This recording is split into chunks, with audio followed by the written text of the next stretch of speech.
So how to change a life of failure into a life of success? So this is something that everyone wants to know about, and everyone understands that you have to have goals and try to set about achieving it, but you keep failing and spiraling downwards, and you don't know why.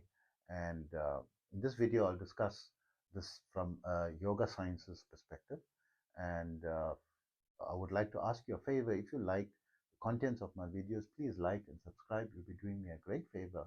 This will help my video to get a wider reach and be able to reach out to more people, who may be, needing this information and may benefit from it and can change, someone's life.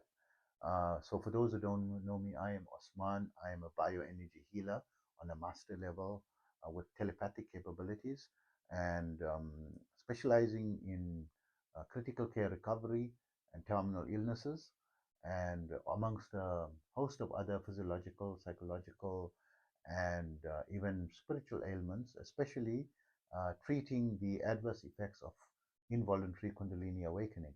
I'm also a master level yoga and meditation teacher, having been practicing this art for almost 50 years and teaching it for 44 years. In that period, I've studied under various masters and gleaned out the essence, what I believe is the most important parts, removing the frills and creating my own protocols for the 21st century. To that end, I've created many simplified, powerful protocols, and have students in currently in over 100 countries.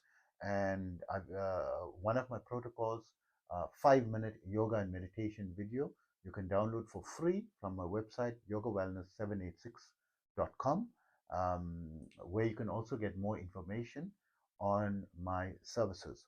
Also understand my therapies are all natural based and not a replacement for medical treatment. So what is the reason, the scientific reason, that we are always failing? And this has to do with one understanding. Once you understand this point, then everything becomes easier, and you'll know what to do, right? So we thinking that we have control over our actions and what we do. So we feel that we want to be successful, and we know what it is required to be successful, 1, 2, 3, 4, but we seem to be failing in doing what is required. Something seems to be sabotaging us, right?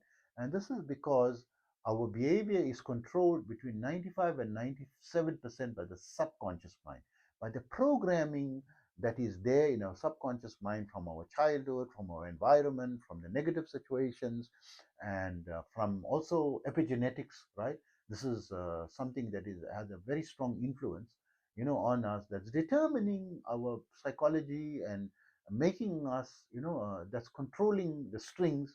And we've got like barely 3 to 5% control. This, how can you succeed? You want to do something, how are you going to, when you're being dragged in a pre-programmed direction? The pre-programmed direction is between 95 and 97%. It's impossible, almost impossible. So is it surprising majority of people is always failing? No, it's supposed, because you need to deprogram or decode this programming in you. And how do you decode this? You're going to go for therapy, every day. How much is it going to cost? Can you spend 8 hours a day only on therapies? It's not practical. Or every day 1 hour a day, or 20 minutes a day sessions, right? It's going to get very expensive, and how, yes, there is some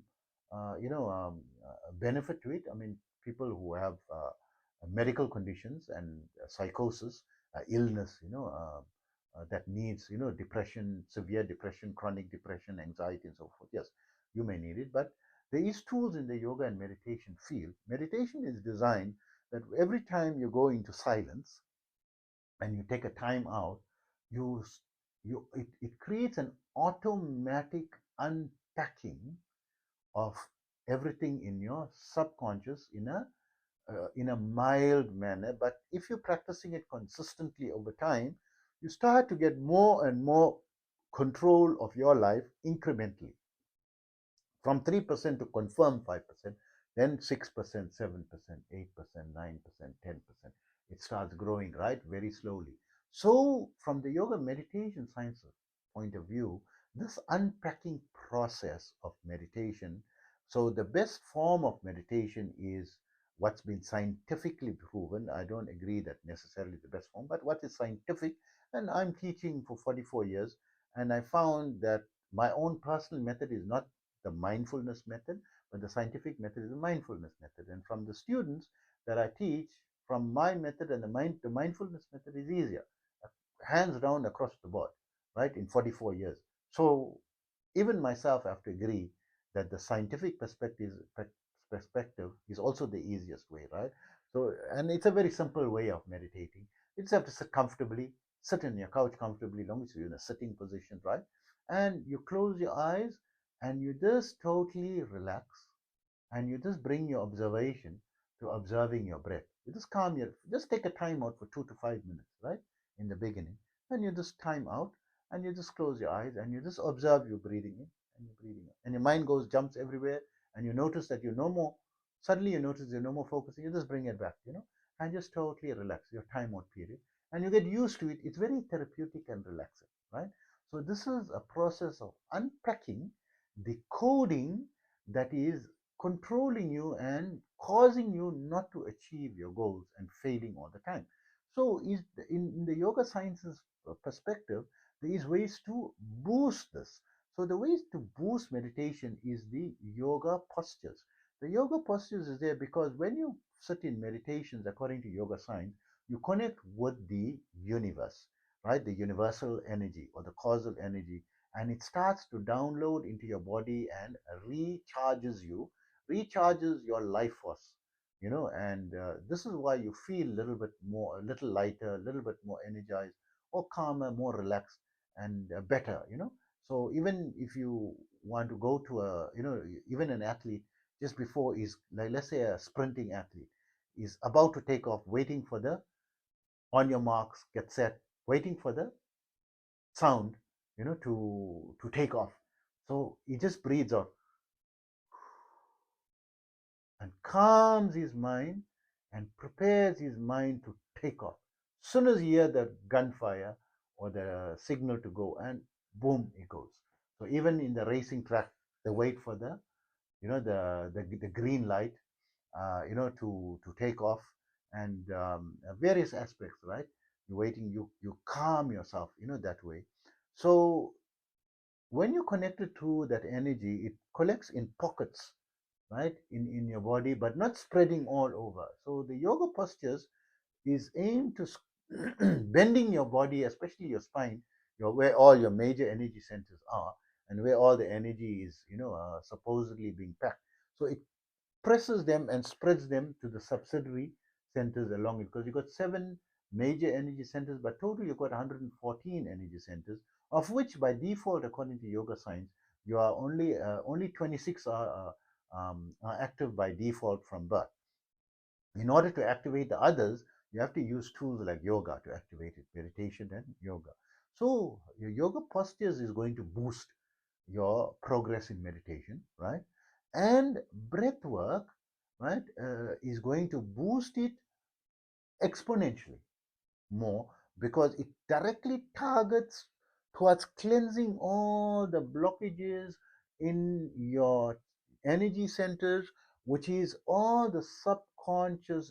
In scientific perspective, this is the subconscious packing that is controlling you, is getting released as you're doing your breath work. And what you will notice, if you're doing your breath work, it'll become easier and easier over time.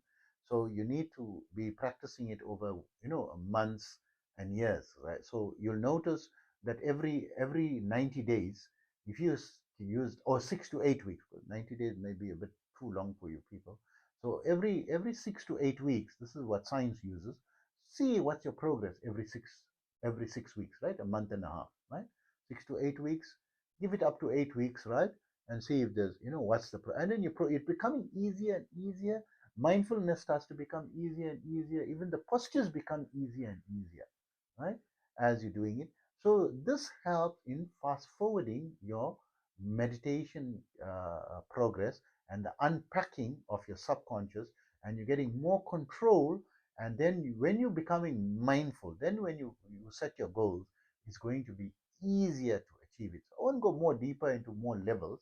And you do, at least do mindfulness, 2 to 5 minutes, or do a 5 minute yoga program on a daily basis. Start with that. You can download it for free from my website in return for subscribing to my blog, which of course is very value added information. Just as I'm discussing all the information here in my videos, you may not always get all that information. You can catch it, some of it in my blogs as well.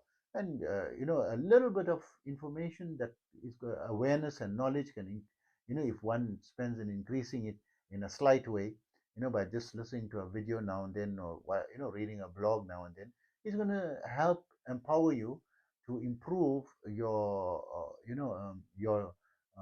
awareness and your capacity to achieve and realize your goals, right?